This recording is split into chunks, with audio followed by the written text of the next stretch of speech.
Blockchain adalah suatu teknologi buku besar terdistribusi atau distributed ledger technology yang dapat diprogram untuk melakukan pencatatan, perekaman, dan pelacakan segala macam nominal, mulai dari transaksi finansial, rekam medis, atau bahkan kepemilikan sertifikat tanah.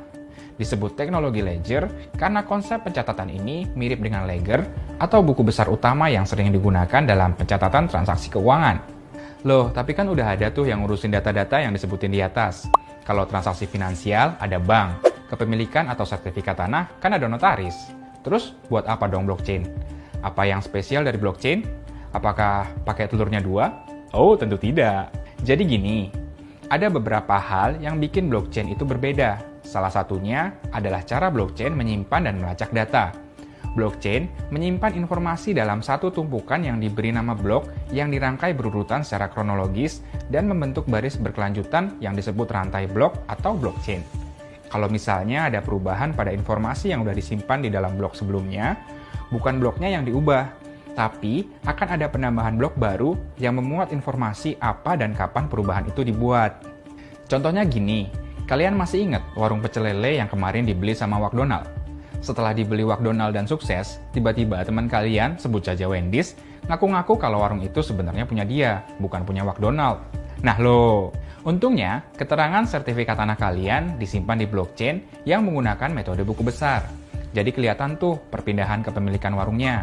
Ternyata benar, Wendy's memang pernah punya warung di tahun 2005, tapi udah pindah tangan ke Pak Awe di tahun 2010.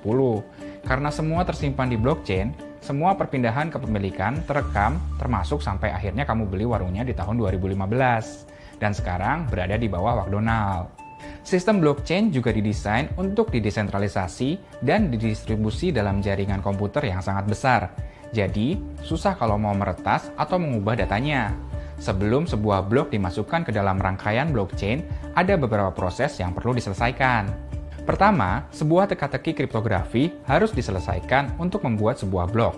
Komputer yang menyelesaikan teka-teki membagi penyelesaian teka-tekinya ke seluruh komputer dalam jaringan dan memverifikasi kalau penyelesaiannya benar. Nah, ini yang dinamakan proof of work. Kalau benar dan sebagian besar jaringan setuju, sebuah blok baru akan dimasukkan dalam rangkaian blockchain. Kombinasi antara teka-teki matematika rumit dan verifikasi oleh banyak komputer membuat setiap blok dalam blockchain dapat dipercaya dan sangat sulit untuk dirubah. Jadi nggak perlu lagi deh perantara dalam sebuah transaksi. Jadi gini, perhatikan, tatap mata saya. Kayak misalnya kalau sekarang saya mau kirim uang ke Sobatkom, pasti lewat bank kan? Kalau banknya beda, bank pakai perantara lagi tuh, misalnya ATM bareng. Nah, kalau pakai blockchain, nggak perlu pakai perantara si ATM bareng lagi, walaupun beda bank. Nah, karena blockchain adalah salah satu tipe teknologi, blockchain bisa dipakai dengan berbagai cara.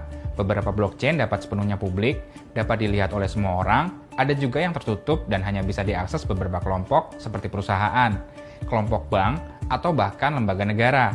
Ada juga yang hybrid, sebagian yang punya akses bisa melihat semua data, sementara publik cuma bisa lihat data tertentu. Atau bisa juga semua orang bisa lihat datanya, tapi cuma sebagian kelompok yang bisa menambah data baru. Tahu nggak Sobatkom? Nggak tahu kan? Apa tahu? Nggak tahu aja deh.